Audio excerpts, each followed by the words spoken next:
আসসালামু আলাইকুম সুপ্রিয় শিক্ষার্থী বন্ধুরা, এডুকেশন ফেভারের নতুন একটি ক্লাসে তোমাদেরকে স্বাগতম। আমরা আজকে দেখব তথ্য সংগ্রহের পদ্ধতি। কীভাবে তথ্য সংগ্রহ করব সেই পদ্ধতিতে এবার আমরা দেখব। তথ্য সংগ্রহের জন্য বিভিন্ন পদ্ধতি গ্রহণ করা যায়, যেমন সাক্ষাৎকার, দলীয় আলোচনা, পর্যবেক্ষণ ইত্যাদি। আমরা এই তিনটি পদ্ধতি সম্পর্কে জানব। তাহলে তথ্য সংগ্রহের জন্য আমরা তিনটি পদ্ধতি ব্যবহার করতে পারি, যেমন সরাসরি বিভিন্ন সাক্ষাৎকার নিতে পারি, বা দলীয় সবাই একসাথে দলীয় আলোচনা করতে পারি, অথবা বিভিন্ন পর্যবেক্ষণের মাধ্যমে এই তথ্যগুলোকে সংগ্রহ করতে পারি। এখানে দেওয়া আছে সাক্ষাৎকার, দলীয় আলোচনা এবং পর্যবেক্ষণ। সাক্ষাৎকার পদ্ধতিতে প্রশ্নমালার মাধ্যমে আমরা একজন তথ্যদাতার কাছ থেকে তথ্য সংগ্রহ করতে পারি। তাহলে সরাসরি যেই সাক্ষাৎকারটি হয় সেখানে আমরা প্রশ্নমালা পদ্ধতি ব্যবহার করে আমরা তথ্য সংগ্রহ করতে পারি। এবং দলীয় আলোচনা কি? এই পদ্ধতি 5 থেকে 8 জন তথ্যদাতাকে নিয়ে একটি দল গঠন করে আমরা প্রশ্নমালার সাহায্যে উত্তর নিতে পারি।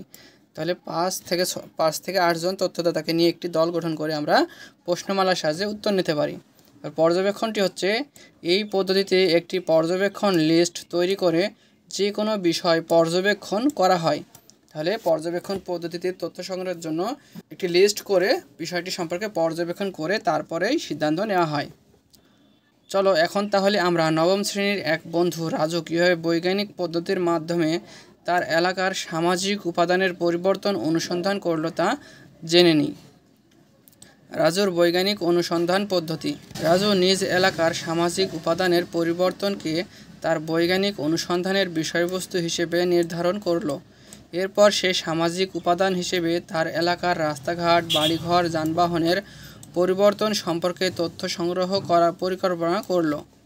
সে ঠিক করল এলাকার 20 বছর আগে সামাজিক উপাদানগুলো কেমন ছিল এবং বর্তমানে তা কেমন তা জানবে।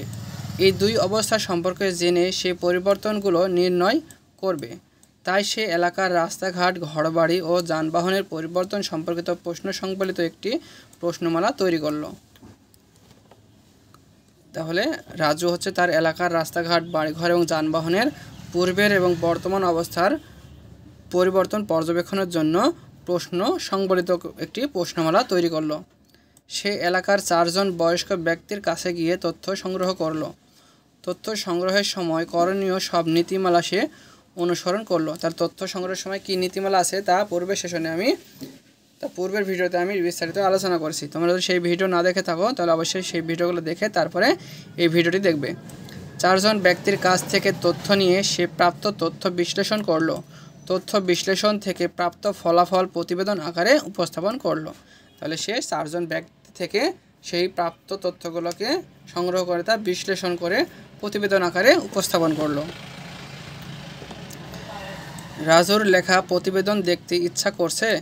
চলো তাহলে প্রতিবেদনটি দেখে নিই। এই প্রতিবেদনের মতো করে একটি প্রতিবেদন আমরাও লিখব। তাহলে রাজু যেই প্রতিবেদনটি তৈরি করেছিল সেই প্রতিবেদনটি আমরা আবার দেখব। প্রতিবেদনটি লেখা হয়েছে 24/1/2024। অনুসন্ধানের বিষয়। তাহলে রাজুর অনুসন্ধানের বিষয়টি কি?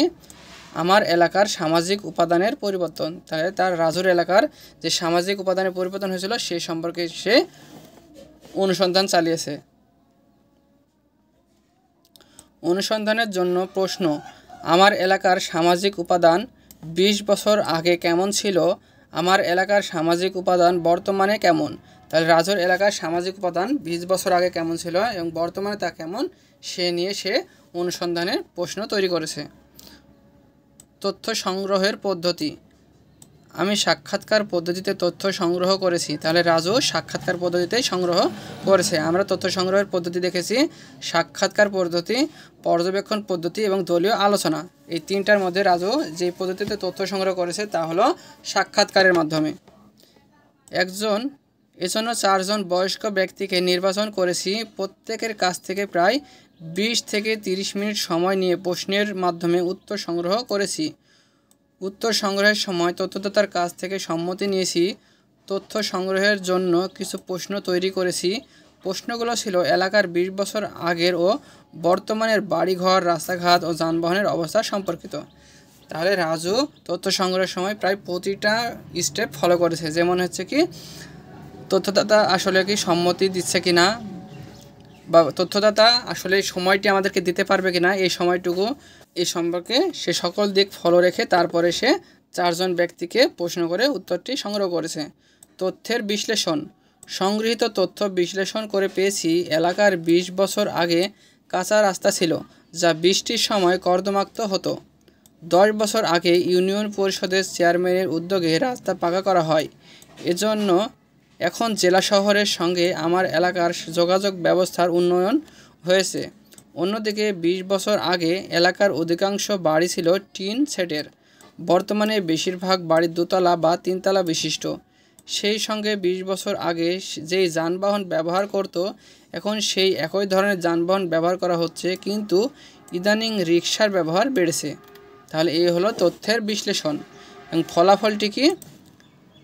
এলাকার সামাজিক উপাদানের পরিবর্তন হয়েছে, রাস্তাঘাট ও বাড়িঘরের ধরন পাল্টেছে এবং যানবাহন হিসেবে রিকশার চাহিদা বেড়েছে। যৌক্তিক সিদ্ধান্তটা কি? রাজুর যে যৌক্তিক সিদ্ধান্ত সেটা হচ্ছে এলাকার সামাজিক উপাদান সময়ের সঙ্গে পরিবর্তিত হয়েছে, এই পরিবর্তন সমাজের মানুষের জীবনযাত্রা উন্নত করেছে।